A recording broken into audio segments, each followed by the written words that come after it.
ஆடாத ஆட்டமெல்லாம் ஆடி முடிச்ச கத்திரி வெயில ஓரங்கட்ட தென்மேற்கு பருவ காத்து தேனி பக்கம் வீச கேரள பக்கம் பருவமழை தலை காட்ட போகுதாம். வெயிலோ மழையோ எது வந்தாலும் இந்த அரசியல் சூடு மட்டும் குறையவே மாட்டேங்குது. சூட்டோட சூடா சுவையான பேப்பர் தோசையோட அதையும் பார்த்துருவோம். தந்தனக்க தந்தனக்க தந்தனக்க தந்தனக்க. பாரு பாரு நியூஸ் பாரு வாய்ஸ் சொல்ல சொல்ல விரியும் நல்லாதானே புரியும்.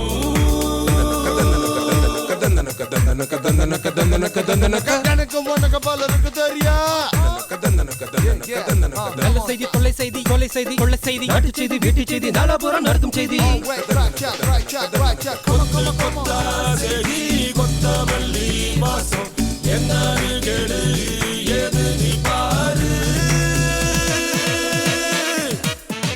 கடிதம் கடிதம் இந்திய பிரதமர் மோடிக்கு தமிழக முதல்வர் ஜெயலலிதா கடிதம்.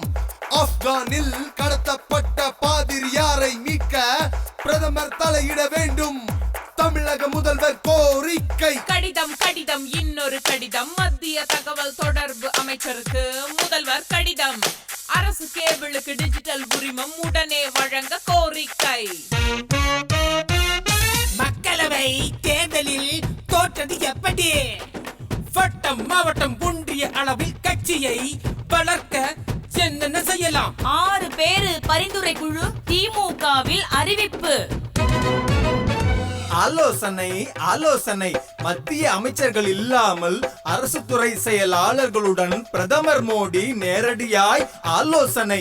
77 துறையின் அதிகாரிகளோடு தீவிரமாய் ஆலோசனை. தப்பு தப்பு தப்பு மத்திய அமைச்சர்கள் இல்லாமல் ஆலோசனை செஞ்சது ரொம்ப ரொம்ப தப்பு.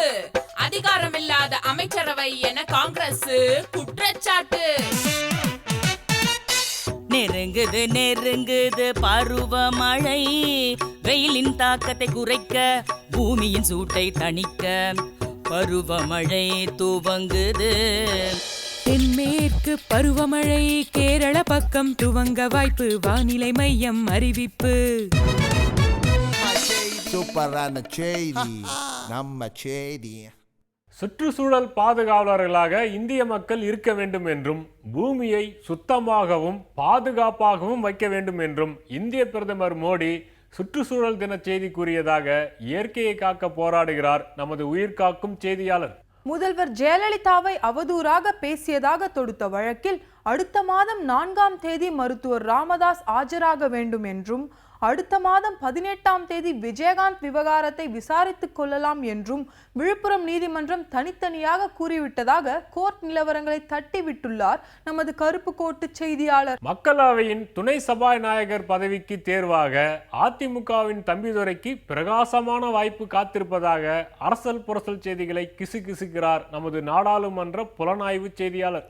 திரையரங்கில் வலம் வந்து கொண்டிருக்கும் கோச்சடையான் படத்திற்கு வணிக வரித்துறை கேளிக்கை வரி விலக்கு கொடுத்த பின்பு திரையரங்கில் படம் போட்டு காட்ட ரசிகர்களிடம் வரி வசூல் செய்தது நியாயமா தர்மமா என்று கோர்ட்டில் வழக்கு தொடுக்கப்பட்டுள்ளதாக படம் போட்டுகிறார் நமது கோலிவுட் செய்தியாளர். அடிக்கடி நடக்கும் விபத்துகளை கட்டுப்படுத்த புதிய சாலை விதிகளோடு புதிய மசோதா தாக்கல் செய்யப்படும் என்று புதிய அரசின் புதிய அமைச்சர் நிதின் கட்கரி அறிவித்துள்ளதாக சிக்னலை கடக்கிறார் நமது கெட்டிக்கார செய்தியாளர். தேசிய செயலாளர் டி ராஜா, மாநில செயலாளர் தா பாண்டியன் ஆகியோர் முன்னிலையில் இந்திய கம்யூனிஸ்ட் கட்சி பெற்ற தோல்வி குறித்து சேலத்தில் கூடி கலந்து ஆலோசனை செய்ததாக அலசி ஆராய்கிறார் நமது அரசியல் செய்தியாளர். இலங்கையின் வடக்கு மாகாணத்திற்கு போலீஸ் அதிகாரம் வழங்க ஒருபோதும் வாய்ப்பில்லை என்று இலங்கை அரசு இந்திய அரசின் கோரிக்கையை நிராகரித்து விட்டதாக பரிதவித்து நிற்கிறார் நமது கடல் கடந்து வந்த செய்தியாளர். 2G அலைக்கற்றை முறைகேடு வழக்கில் ராசா, கனிமொழி உள்ளிட்ட 10 பேரின் ஜாமீன் மனு மீதான விவாதம் முடிந்ததாகவும் தயாலு அம்மாளின் ஜாமீன் மனு மீதும் வாதம் முடிந்து விட்டதாகவும் தீர்ப்பை எதிர்நோக்கி காத்திருக்கிறார் நமது சிபிஐ சிறப்பு நீதிமன்றத்து செய்தியாளர். மோடிக்கு விசா கொடுக்காமல் டபாய்த்து வந்த அமெரிக்கா மோடி பிரதமரானதும் அமெரிக்காவுக்கு நேரில் வர அழைப்பு விடுக்க செப்டம்பரில் இந்திய பிரதமரின் பயணம் இருக்கும் என ஃபிளைட் பிடிக்கிறார் நமது பன்னாட்டு உறவு செய்தியாளர் என்று கூறிக்கொண்டு நாங்களும் அடுத்த செய்திக்கு ஃபிளைட் பிடிக்கிறோம். எந்த ஊருக்கு போறோம்னு தெரிஞ்சுக்கிட்டு கிளம்பினாதான் வண்டி ஊரு போய் சேர முடியும். இல்லாட்டி நடுவழியில விழிப்பிதிங்க போய் தடுமாறி தவிக்கணும். இலக்கு, லட்சியம், நோக்கம், குறிக்கோள் எல்லாம் தெரியாம பயணத்தை துவங்கினா நம்ம போய் சேர்ந்தா மாதிரி தான். அதெல்லாம் சரிதான், அதுக்காக எப்படி எப்படி நடக்கணும்னு சொல்றதுக்கே ஒரு செயல் திட்டத்தை போட்டு எனக்கான தனக்குன்னு தனி வழி அமைச்சுக்கிட்டது மட்டும் இல்லாம தன்னோட அமைச்சரவை சகாக்களுக்கும் வழிகாட்ட டப்புன்னு 10 கட்டளைகளை போட்டு தாக்கிட்டாரு நம்ம பிரதமர். வாங்க அதையும் என்னன்னு பாத்துருவோம். நான் நடந்தா அதிரடி, என் செயலோ பதிலடின்னு அள்ளி தெளிச்சிருக்காரு புதிய பிரதமர் மோடி. ஓப்பனிங் எல்லாம் நல்லா தான் இருக்குன்னு ஃபீல் பண்ண வைக்க போறாரா, அல்லது ஓப்பனிங் ஓகே ஃபினிஷிங்கும் சூப்பரா இருக்குன்னு ஃபீலிங் பண்ண வைக்க போறாரான்னு தெரியல. ஆனா வந்த உடனே மந்திரிகள் 100 நாள்ல முடிக்க வேண்டிய திட்டம்னு 10 அம்ச திட்டம் ஒன்றை வச்சிருக்காரு மோடி. அந்த 10 திட்டமும் எப்படி இருக்குன்னு இப்ப பார்ப்போம். முதல் திட்டம் பணவீக்கத்தை குறைக்க ஆக்கப்பூர்வமா செயல்படணும்னு சொல்லி இருக்காரு பிரதமர். அதாவது பொருளாதார வளர்ச்சிக்கான தடைகளை அகற்றணும்.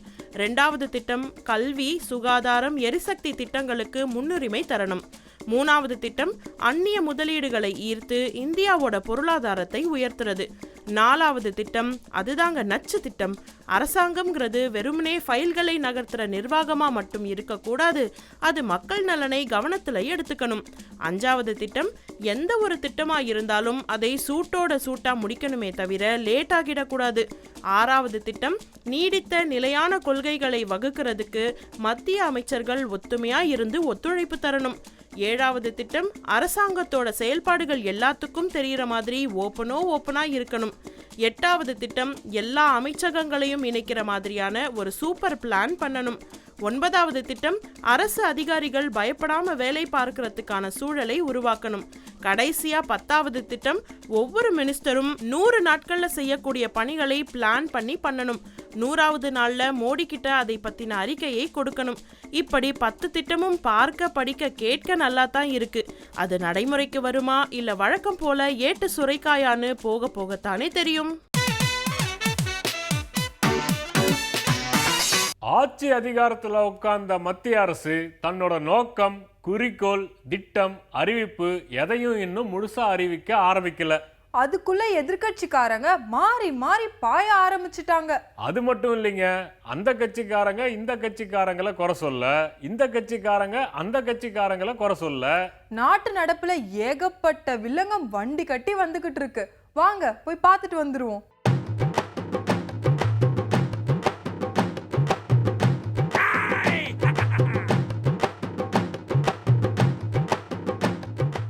தமிழ்நாட்டில் சர்க்கரை உற்பத்தி பண்ணக்கூடிய கரும்பு விவசாயிகளுடைய நிலைமை ரொம்ப கவலைக்குரியதாக இருக்குதுங்க. ஆமாங்க, அவங்ககிட்ட அந்த கரும்பை வாங்கிட்டு போகிற ஆலை அதிபர்கள்லாம் அவங்களுக்கு ஏகப்பட்ட பாக்கி வச்சுருக்கிறாங்க. கிட்டத்தட்ட 150 கோடி ரூபாய்க்கு மேலே பாக்கி வச்சு இழுத்து அடிக்கிறாங்க. இப்படி இருந்தால் எப்படிங்க அவங்க வாழ்க்கையெல்லாம் முன்னேறு? ரொம்ப கவலைக்குரியதாக இருக்குதுங்க. நான் என்ன சொல்கிறேன்னா, தமிழ்நாட்டு அரசாங்கத்துக்கிட்ட எப்படியாவது அந்த 150 கோடி ரூபாயை பாக்கியை வாங்கி கொடுக்கணும். அது மட்டும் இல்லைங்க, கரும்புக்கு டன்னுக்கு 2650 ரூபா பக்கம் கொடுத்தீங்கன்னா அவங்க வாழ்க்கை கொஞ்சம் நல்லா இருக்குது, விவசாயம் நல்லபடியாக நடக்குங்க. ஆமாம், இப்படி கரும்பு கசப்பாக இருக்குதுன்னு சொன்னது நான் இல்லைங்க, பாமகவோட நிறுவனர் டாக்டர் ராமதாஸ். முளம் 10 ரூபா. ஆக்சுவலாக குழந்தை நட்சத்திரமாக தான் தமிழ் சினிமாவில் என்னோட கேரியரையே ஃபஸ்ட்டு நான் ஸ்டார்ட் பண்ணேன். அப்போலேருந்து இப்போ வரையும் பார்த்தீங்கன்னா ஒரு 70 படம் நடிச்சிருக்கேன். இந்த அளவு நான் நடிச்சிருக்கேன், ஒரு நல்ல பேர் வாங்கியிருக்கேன் அப்படின்னா அதுக்கு காரணம் நீங்கள் தான். ஃபர்ஸ்ட் ஆஃப் ஆல் உங்கள் எல்லாருக்கும் என்னோட மனமார்ந்த நன்றியை நான் சொல்லிக்கிறேன். இருந்தாலும் எவ்வளோ நன்றி சொன்னாலும் உங்களுக்கு போதாதுன்னு தாங்க சொல்லணும். இப்போது நான் இஸ்லாம் மதத்துக்கு மாறி இருக்கேன். இதுக்கு காரணம் ஒரு பணமாவோ இல்லை காதல் அப்படின்னு எதுவுமே கிடையாது. அப்படிப்பட்ட பொண்ணும் நான் கிடையாது. அந்த மதத்துடைய கொள்கை எனக்கு ரொம்ப பிடிச்சிருச்சு, அதனால தான் நான் மதம் மாறி இருக்கேன். ஸோ மதம் மாறினதுக்கப்புறம் படத்தில் நடிக்கக்கூடாது அப்படின்னு சொல்லி நான் முடிவு பண்ணியிருக்கேன். இது எனக்கு ரொம்ப கஷ்டமாக தான் இருக்குது. இருந்தாலும் கூட இதான் என்னுடைய இறுதியான முடிவு. பூவு இப்படி ரொம்ப வருத்தமாக தான் இருக்குது அப்படின்னு சொல்லி வருத்தப்பட்டு பேசுனது யாருன்னு கேட்குறீங்களா? நடிகை மோனிகா. ஐசைஸ் பாலைஸ் கப்பைஸ் குச்சாய்ஸ். இந்த தர்மபுரி தொகுதியில் இந்த நாடாளுமன்ற தேர்தலாம் நடந்தது இல்லையா, அப்போ அங்கே அதிமுக தோற்று போச்சு. ஆனால் நான் ஒன்று சொல்கிறேன் கேட்டுங்க, அங்கே அதிமுகவோட தோல்வி நிரந்தரம் கிடையாதுங்க. காரணம் அங்கே ஜெயிச்சாப்புல அன்புமணி ராமதாஸ் பாமகவோட வேட்பாளர். அவர் மேலே ஆல்ரெடி வந்து ஒரு சிபிஐ வழக்கு இருக்கு. அந்த வழக்குக்கு கொஞ்ச நாள்ல தீர்ப்பு சொல்றாங்க, அவருக்கு தண்டனையும் கிடைச்சிரும். அதனால தர்மபுரியில் இடைத்தேர்தல் கண்டிப்பா வரும். அப்பா அதிமுக தொண்டர்கள் அங்க இருக்கிறவங்க நல்லா கேட்டுக்குங்க. இப்பவே வரப்போற இடைத்தேர்தலை எதிர்நோக்கிறதுக்கு எல்லா விஷயம் தயாரா வச்சுங்க. நாம கரெக்டா ஜெயிச்சிரும், கவலையே பட தேவையில்ல. இன்னொரு பக்கம் இல்ல, இந்த பாமக காரங்க சொல்லிக்கிட்டே இருந்தாங்க அதிமுகவுக்கு சரிவு சரிவுன்னு சொல்லிட்டு. ஏன்பா அப்படி சொன்ன பாமக காரங்களை காணவே காணோம்.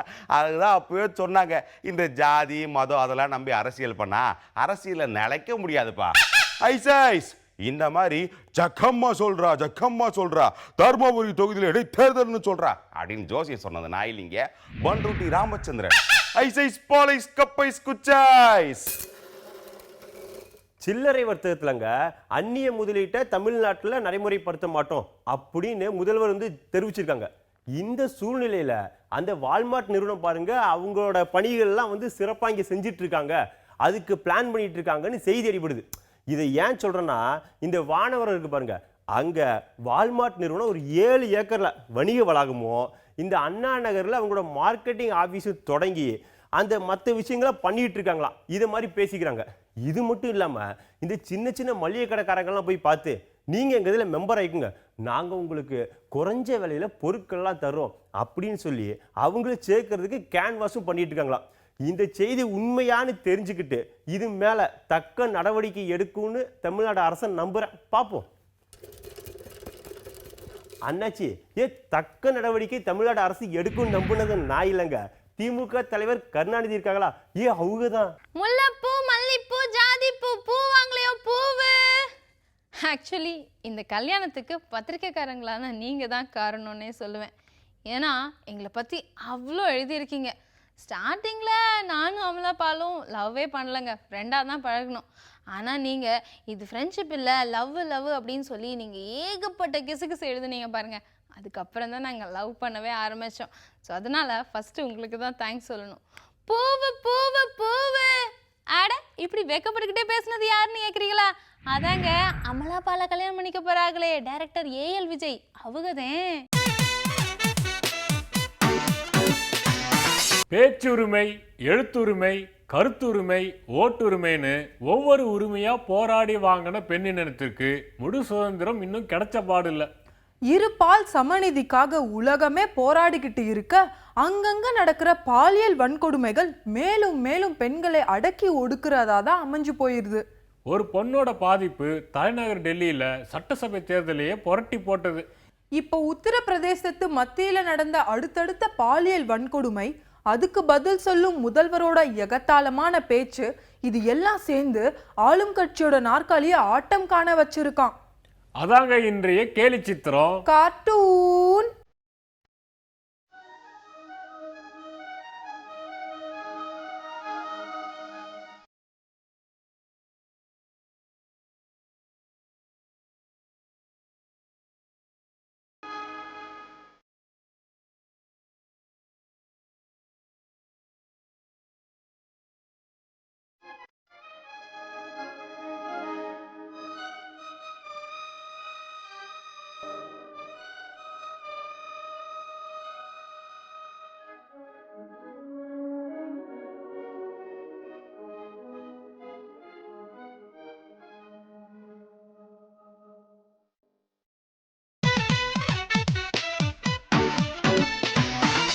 மின்வெட்டு பிரச்சனை நம்ம நாட்டில் இருந்துகிட்டே இருக்கு. ஆமா, எத்தனை வருஷமா இருக்கு? 10 வருஷமா. 10 வருஷமா அது பாட்டுக்கு இருக்கு. மக்களும் ரொம்ப கோவப்பட்டலாம், இப்போ அப்படிலாம் கோவப்படுறது இல்லை. ஆரம்பத்தில் கோவப்பட்டாங்க. ஆமா, ஒரு காலத்தில் சைக்கிளுக்கு லைட் இல்லைன்னா பிடிப்பாங்க போலீஸ். சைக்கிளே இல்லை. ஆமா, அதை யார் பிடிக்கிறது?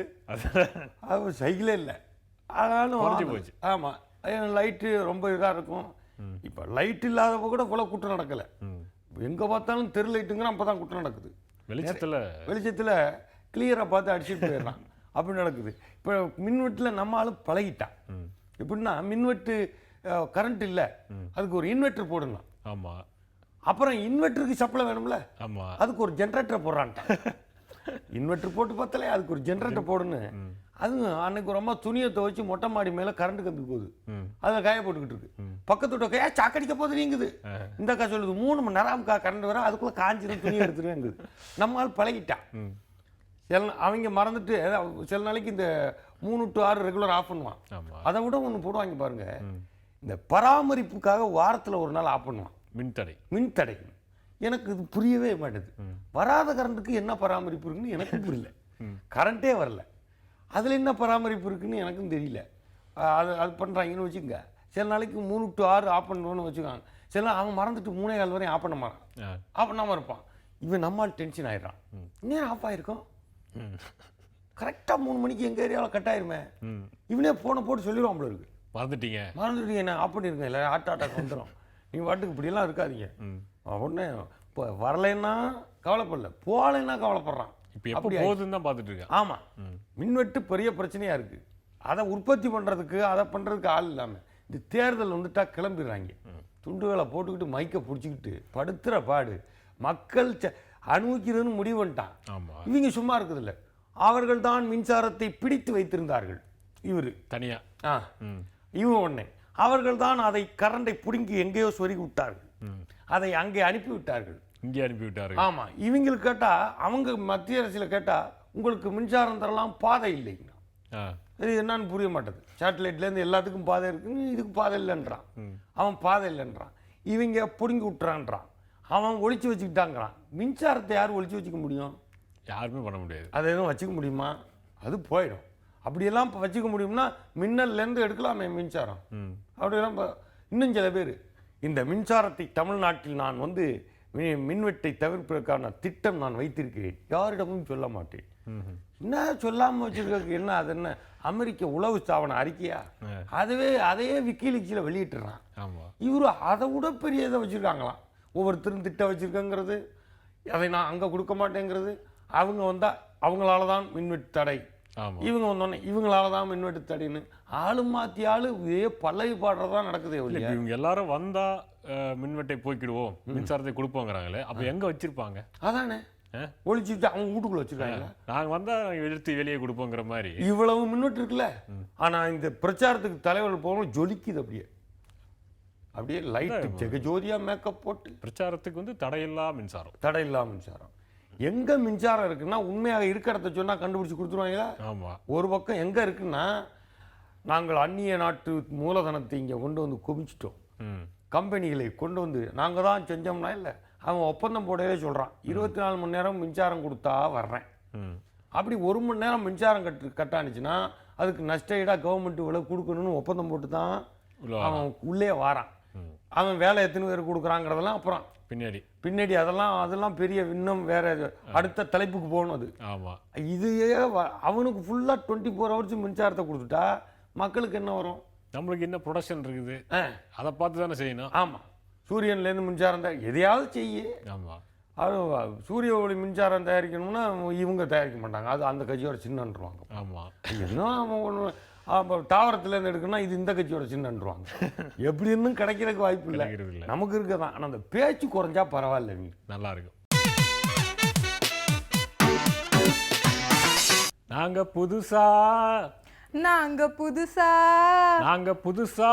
புதுசான்னு புதுசா எம்பிகள் எல்லாரும் பதவி ஏற்றிக்கிட்டு இருக்காங்க.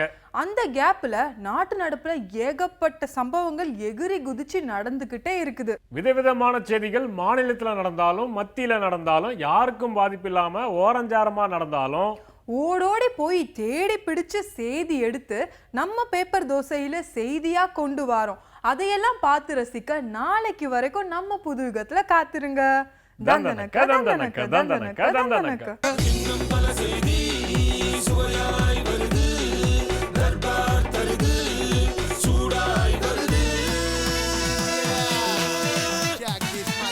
சூப்பரான செய்தி, நம்ம செய்தி.